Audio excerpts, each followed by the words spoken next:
When Joseph Stalin had come into power and stabilized his rule following the chaos of Lenin's succession, one of the most important features of his new power was his Great Purge of huge numbers of officials across the Soviet Union, but most especially in the military, which he almost entirely renovated from the bottom up.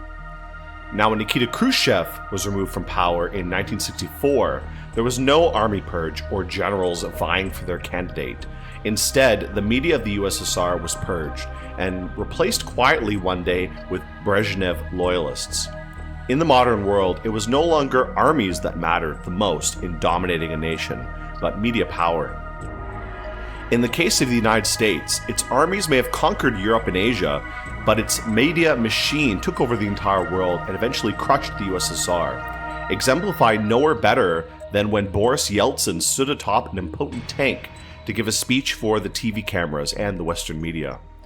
Now things have changed even more as media has become more diffuse and difficult to control. No longer is it enough to just own the radio station if you want to get your message out there, but rather what matters most today is, I think, the authenticity of the message, as well as how and where it is delivered. In our current discourse, things have changed a lot, but the power of media is still the same, even if we are playing video games and watching streams rather than listening to the radio or cable TV. When anyone can just say anything or show anything, what people crave most is a sense of authenticity to what they see and hear.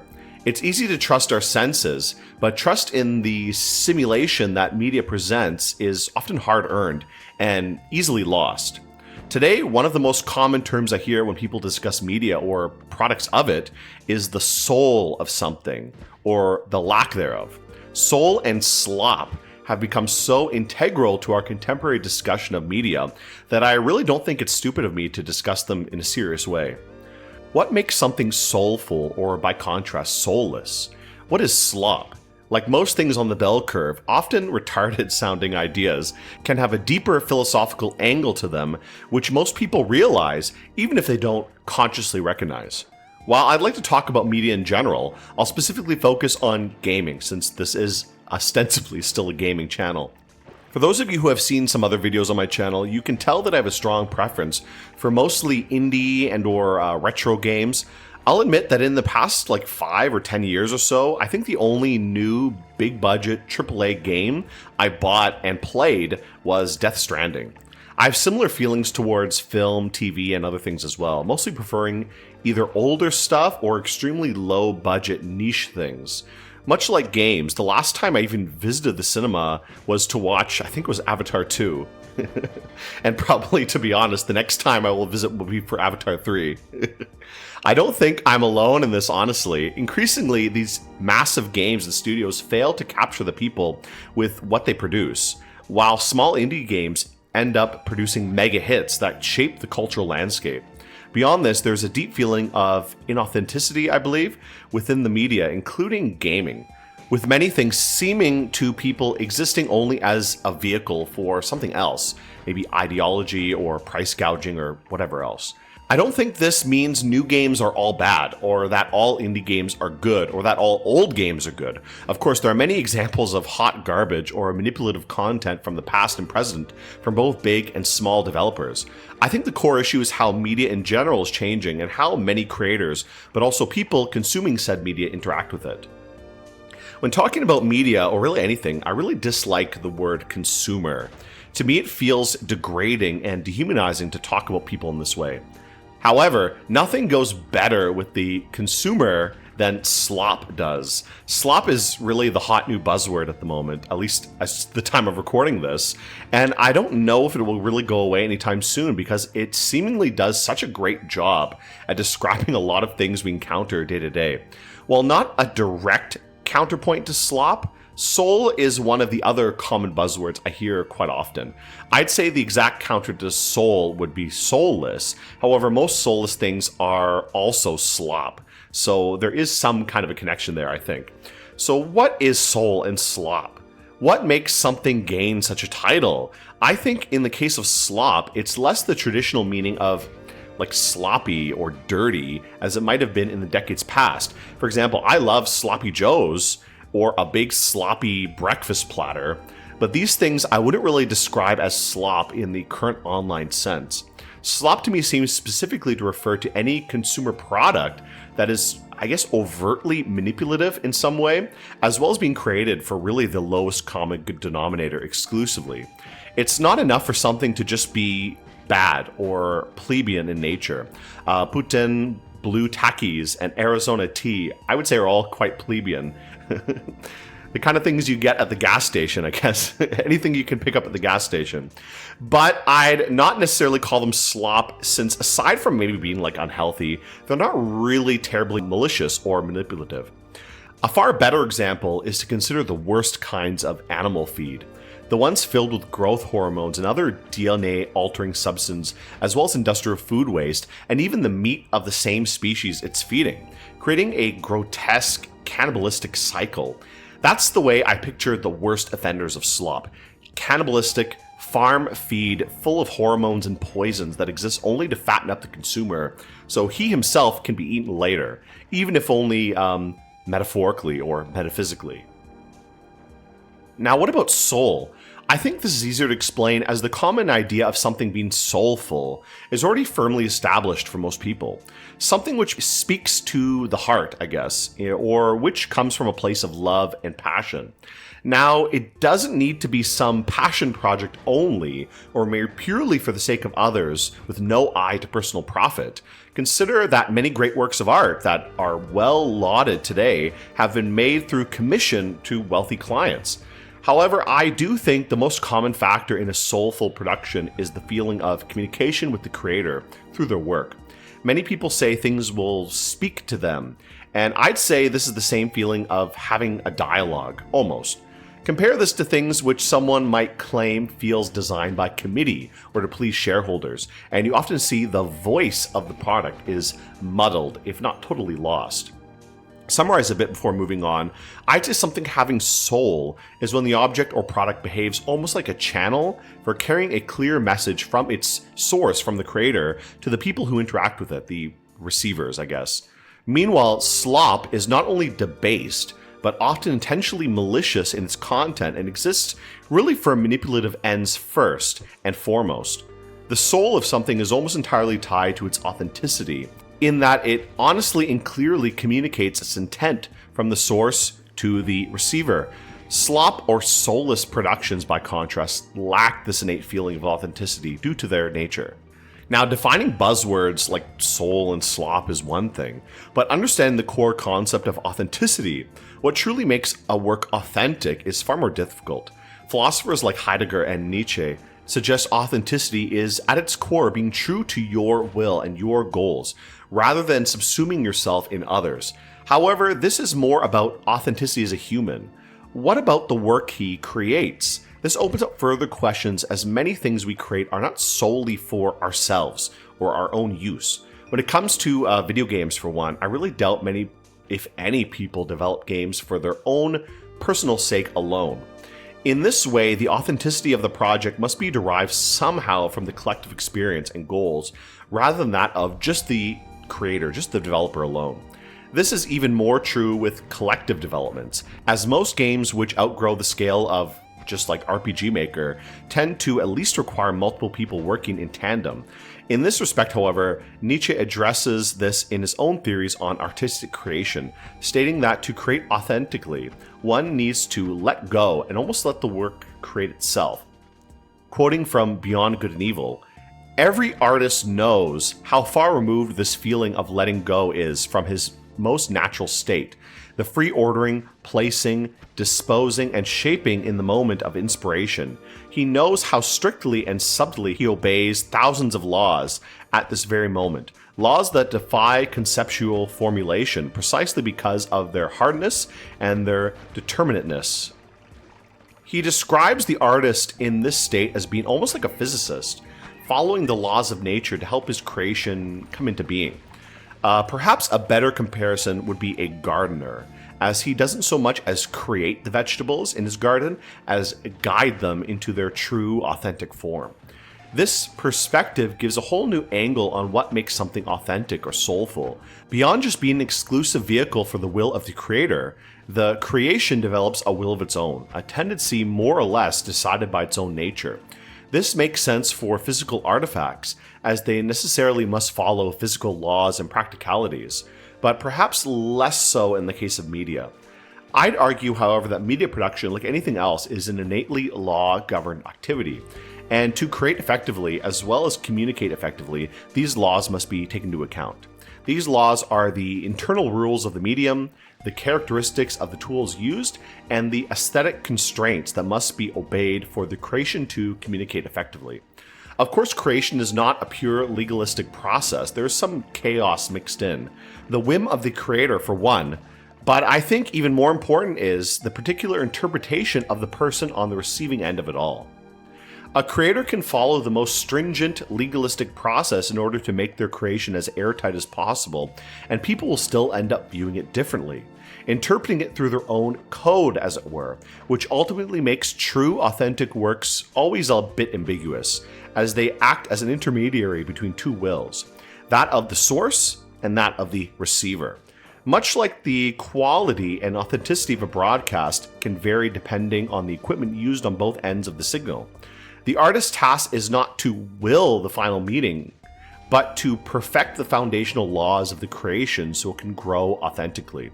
As an aside, I mentioned that I enjoyed the Avatar films, and I think it's for precisely this reason, honestly. Seeing them in cinema in the right context is a uniquely authentic viewing experience which just can't be replicated anywhere else, and does the director's vision far greater justice than simply like reading a summary or watching on my home TV or my smartphone ever could. In this way, we can see how the final product comes together: the vision of the creator, the natural limitations or laws guiding what is possible for the product itself, and then the personal code or ethic of the end user, which filters the experience for him. When all three of these are in harmony is when the message is at its most authentic and soulful. When there is too much friction, however, you end up with just a mess of slop. To visualize this dynamic, we need to recontextualize media. It is not a traditional product, but a stream flowing from the source, the developer, the creator, through some sort of intermediary channel, the product or the medium, to the recipient, which is the user. Crucially, the recipient interprets this stream through a code, the specific framework by which they understand any message. The word code being apt, as to one person a message may be incomprehensible, while to another it might make perfect sense. Think of your own language as one example of a code, and how difficult it would be for you to engage with a message sent in a different language. Memes are another more relevant example in contemporary online culture, where certain terms and imagery can have a very deep meaning to a specific group who follow the same code. When ambiguity is introduced to the message, either intentionally or unintentionally, a greater variety of viable code interpretations is allowed, and arguably the reach of the message is broadened. Many aesthetic works, for example, intentionally introduce some ambiguity to foster the use of different codes by those who at different times or places may encounter them. To contrast this, mass media is often unintentionally ambiguous due to its strong ideological angle and intent to reach the largest segment of the population possible. This is partially why often the same article or news story can have really widely different impacts across the wider demographic spectrum than was maybe perhaps intended.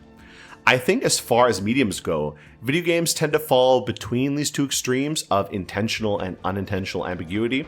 For one thing, the intentional nature of designing video game systems, which exist to be interacted with in a uniform way, means there's always that unambiguous foundation from which the developer can build upon, making anything that comes beyond the core mechanics largely intentional in terms of messaging and what the creator wants the user to interpret independently.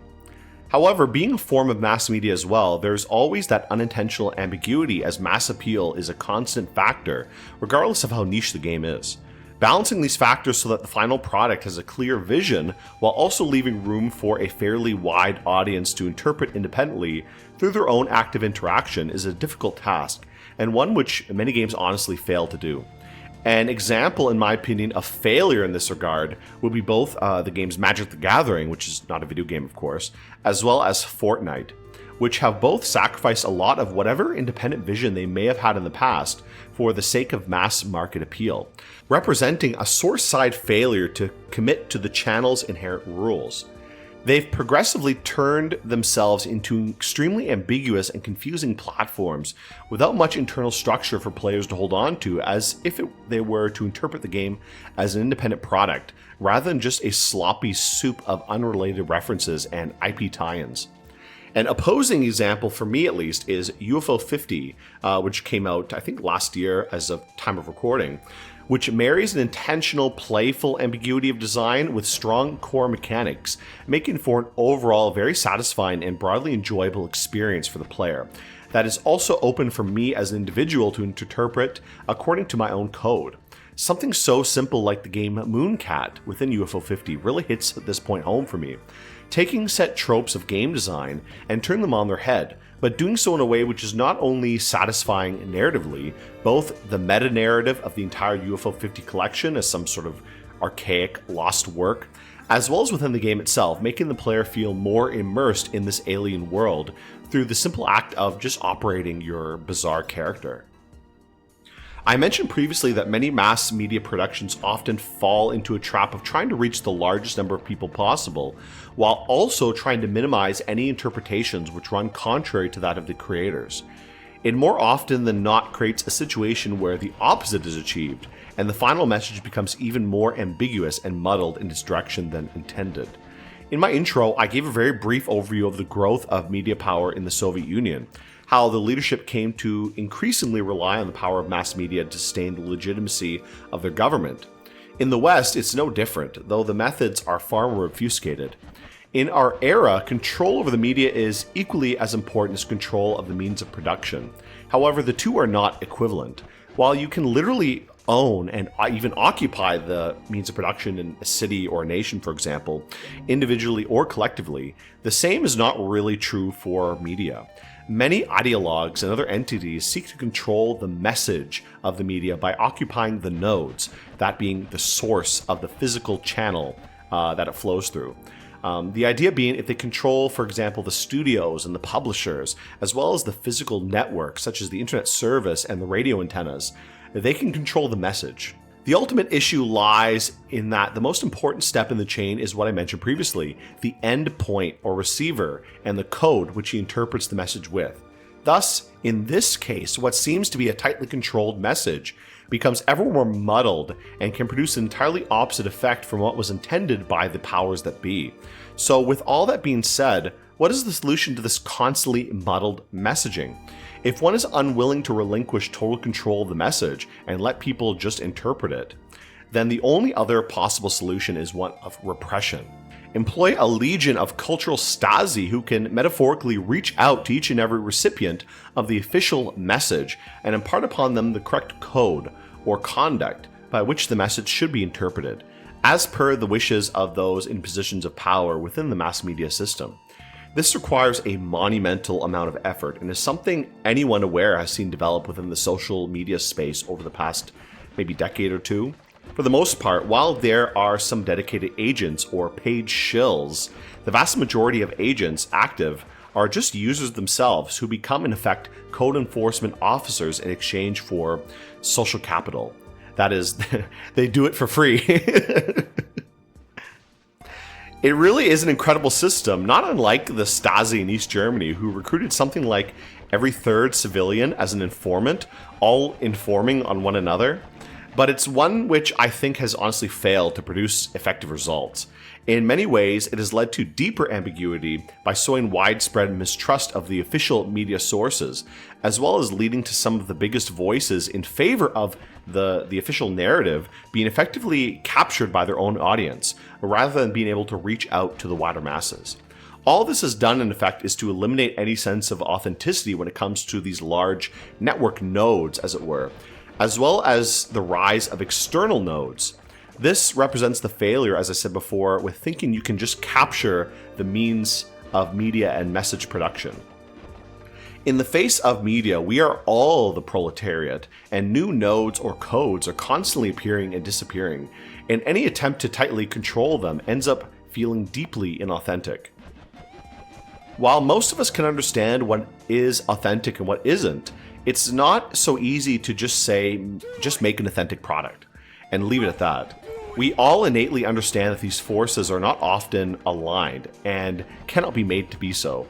Maybe the money doesn't line up, or the members of the team don't mesh well. Maybe the audience is too divided from the creators. So many issues can lead to a muddled or discordant final product. One of the easiest ways which creators try too hard is to force a particular vision upon the recipient, in order to avoid the ambiguity which is innate to any creative work which is meant for others. You need to often force and twist the medium as much as possible in order to ensure that your message is clean and not up to interpretation. The opposite is sometimes true, of course, when the public is simply not receptive to the message they're receiving.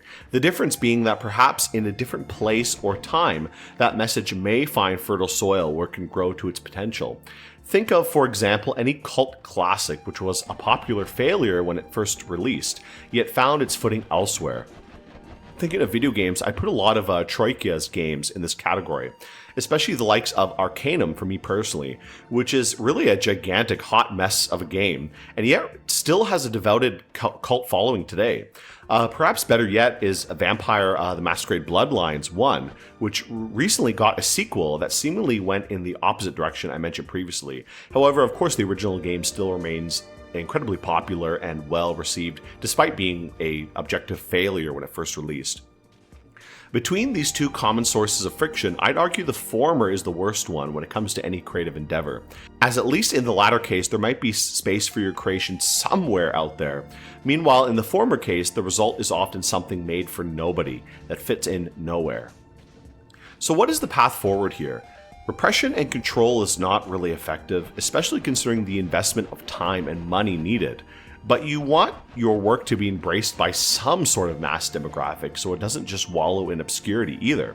I think when it comes to avoiding the creation of slop and producing a soulful result, it requires the entire stream of messaging from source to recipient to be as frictionless as possible. This starts with a clean thought towards basic design. In the case of video games, this means from the level of mechanics and your engine, or for the narrative from the base level of the world or the lore in the background, before any specific stories are brought up. Any layers of ambiguity, which again foster player engagement and reflection, must be outgrowths of that initial foundation. Thus, a natural framework is created which can be interpreted freely, but still ultimately following the pattern of its creator. This is not unlike the idea of psychohistory in Asimov's Foundation series, where the seeds of a new empire must be laid quietly if they are to grow naturally, rather than having structures be aggressively forced into the desired shape, as the mule attempts in the second book, leaving a superficially complete, but far more unstable and inauthentic structure.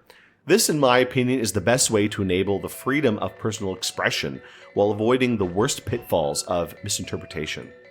Where does that leave us? We've seen that the battle for control is no longer won by guns and tanks, so much as it is by who can master the media stream and dictate the code of interpretation. Slop is the friction made visible, a muddled, malicious attempt to control the recipient's code. Soul, by contrast, is a sign of a frictionless stream where the creator, the medium, and the recipient are in more or less harmony. It gives the work and the player dignity. We are not mere consumers to be fattened on toxic feed. The true power we hold is simply choosing to celebrate the soulful broadcast and letting the soulless slop settle to the bottom of the septic tank where it belongs.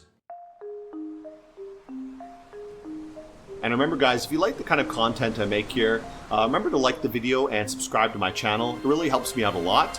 But either way guys, I'll see you again next time. So goodbye everyone.